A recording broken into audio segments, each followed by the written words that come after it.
ձեզ, ձերը ինչ արտադրանք է, ինչ խնդիրների առաջ եք։ Ալկոհոլային խմիչքներ ամերը, կոնյակ, գինի, չեն թողնում, որ մեքենաները անցնեն։ Ձեզ էլ էլի պատճառ չեն նշել։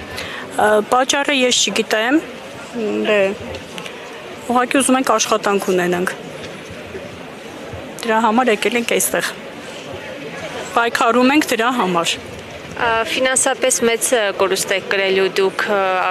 ինչ եք աշխատում, ինչով եք զբաղվում ընդհանրապես։ Դե կոնկրետ ես պահեստում եմ աշխատում, դե բնական է,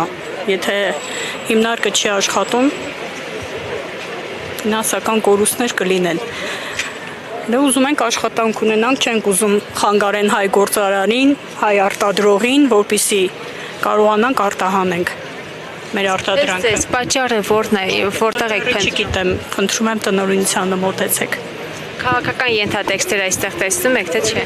Չեմ կարող ասել, չգիտեմ։ Ես ճիշտն ասած քաղաքականությունից շատ հեռու եմ։ Բայց երկար ժամանակ է, որ այդ հիմնարկում եք աշխատում։ Այո, արդեն 22 տարի այդ հիմնարկում եմ աշխատում եւ նման խնդիրներ չեն եղել։ Շատ գոհ եմ,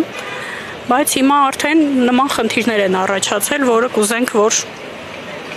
հարթվի։